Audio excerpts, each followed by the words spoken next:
여러분 안녕하십니까? KBS 아메리카 뉴스입니다. 한동안 가라앉았던 더위가 오늘 또다시 시작됐습니다. 오늘 LA 한인타운 90도를 웃돌며 무척 더웠는데요. 내일은 더 덥다고 합니다. 특히 10월 산타애나 강풍과 함께 찾아온 고온 건조한 날씨로 곳곳에서는 피해가 우려되고 있습니다. 첫 소식 김경일 기자가 보도합니다. 국립기상청은 오늘부터 이번 주 금요일까지 LA 한인타운의 날씨는 90도대에 매우 건조한 날씨가 이어진다고 예보했습니다. 오늘 낮 최고 기온은 95도를 나타냈습니다. 내일은 94도가 예상되고 수요일 91도, 목요일 93도, 금요일 90도 기온 분포를 나타낼 전망입니다. 남가주 지역은 산타애나 북동풍이 불고 있습니다. 사막 열기가 남가주에 영향을 미치고 있습니다. 여기에 높새바람, 즉 공기가 높은 산을 넘으며 고온 건조해지는 팬 현상으로 습도는 15%로 낮아졌습니다. It comes from the Great Basin or like the Nevada, Utah area, and as that wind or that air is moved up over the mountains and then comes down the mountains into Southern California, it gets some warm temperatures and some lower relative humidities. 남가주 지역에는 오늘 아침 시속 50마일의 강풍이 예보됐습니다.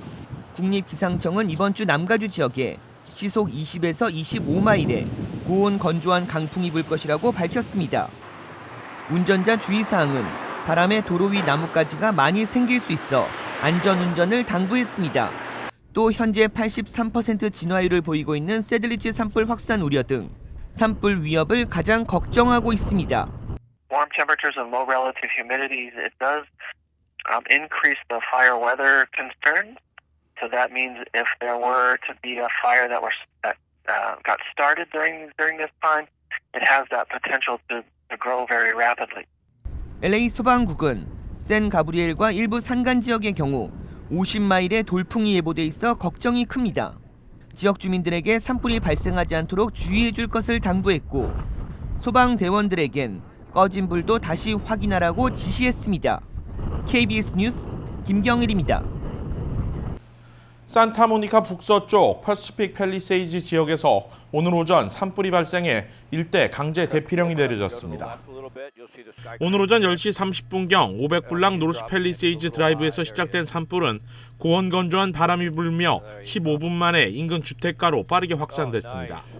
LA 소방국은 지금까지 30에이커 이상이 불에 탔고 유명 연예인들의 주택을 포함한 200여 채의 주택들이 위협받고 있다고 밝혔습니다.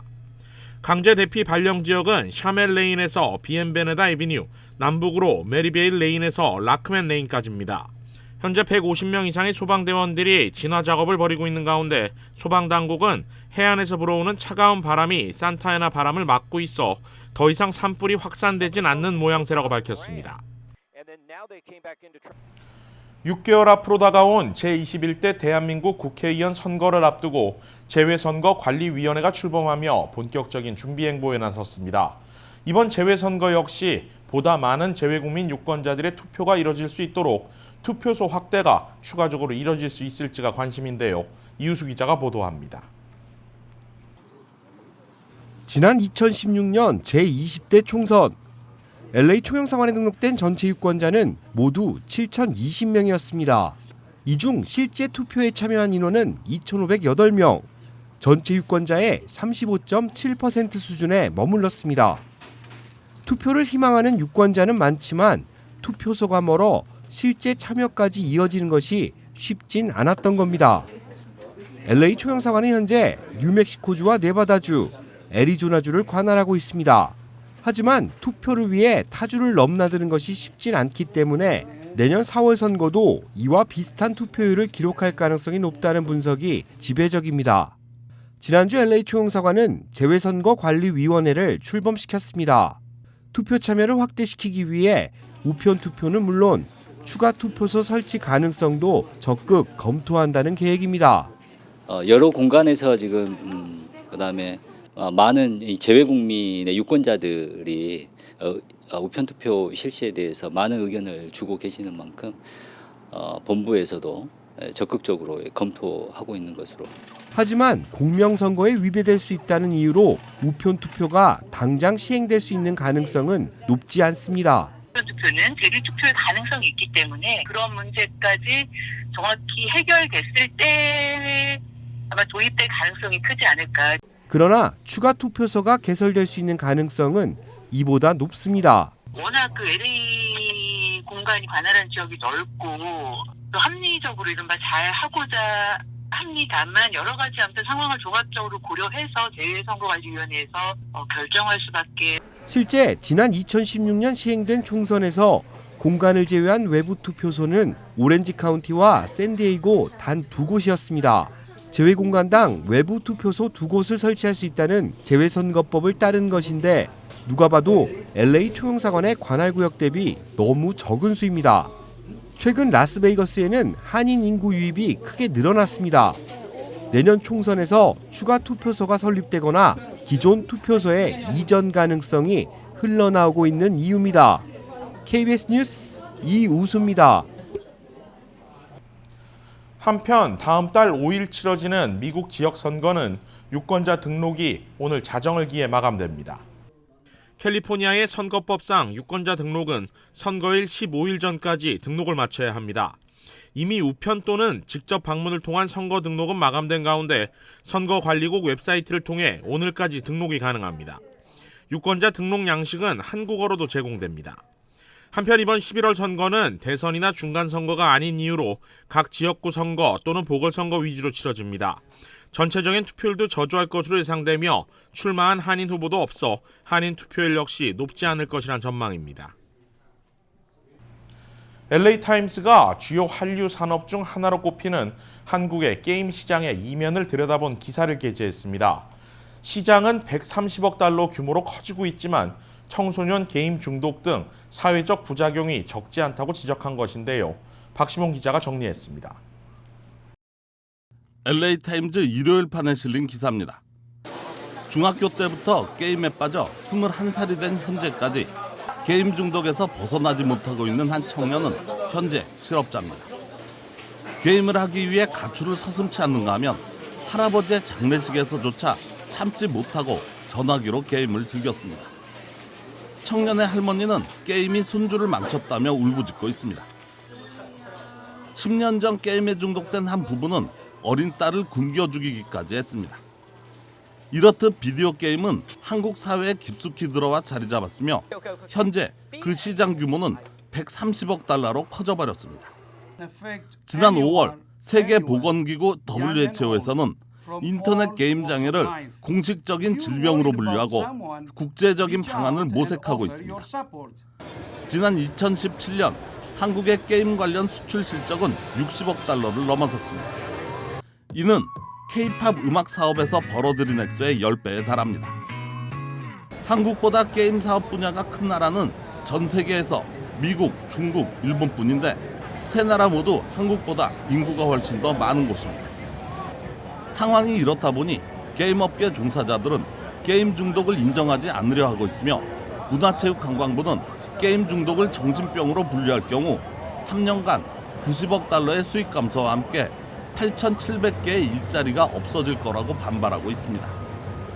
한편 미국의 경우 게임 중독은 주의력 결핍 장애를 만들 수 있지만 개인적인 문제보다는 가족력에 따른 현상이라는 주장이 우세합니다.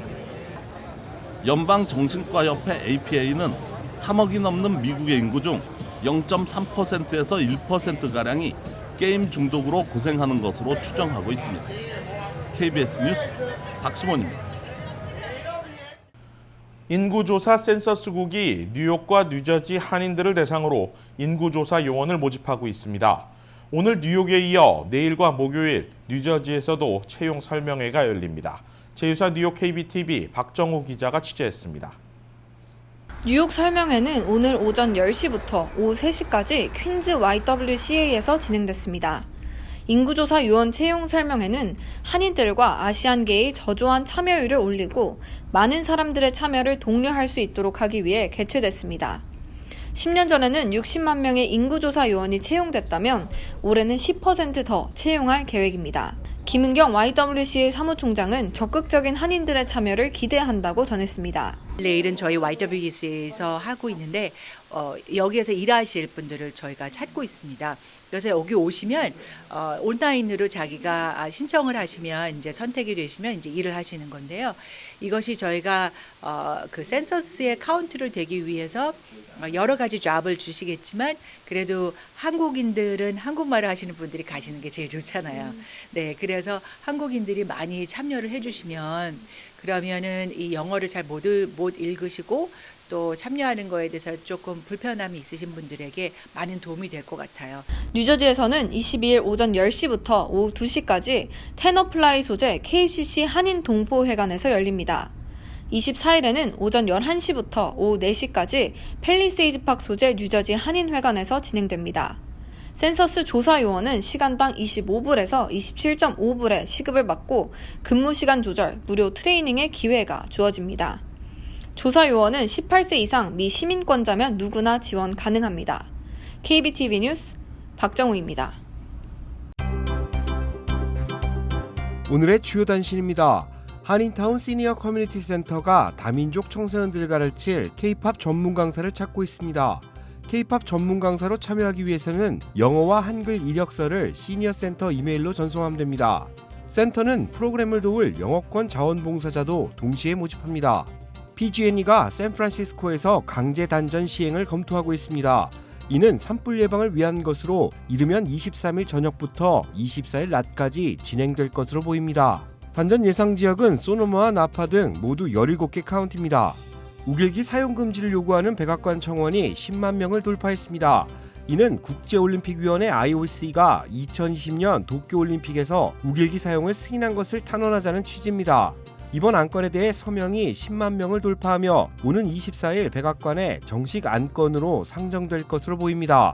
모방범죄 우려로 주목받는 영화 조커가 R등급 영화 중 박스오피스 신기록을 세울 것으로 전망되고 있습니다. 헐리우드 리포터에 따르면 조커는 지난 주말까지 글로벌 흥행 수입 7억 3,750만 달러를 기록해 R등급 영화 데드풀의 7억 8,300만 달러에 근접했습니다. 영국 하원이 브렉시트 합의안 재표결을 무산시켰습니다. 존 버커우 하원 의장은 정부가 요청한 합의안 의회 재표결을 허가하지 않을 방침이며 이는 반복적이고 무질서하기 때문이라고 밝혔습니다. 영국 하원에서 재표결 여부는 하원 의장이 결정하며 의회는 관례적으로 같은 안건에 대한 재투표를 실시하지 않습니다. KBS 아메리칸 뉴스를 마칩니다. 고맙습니다.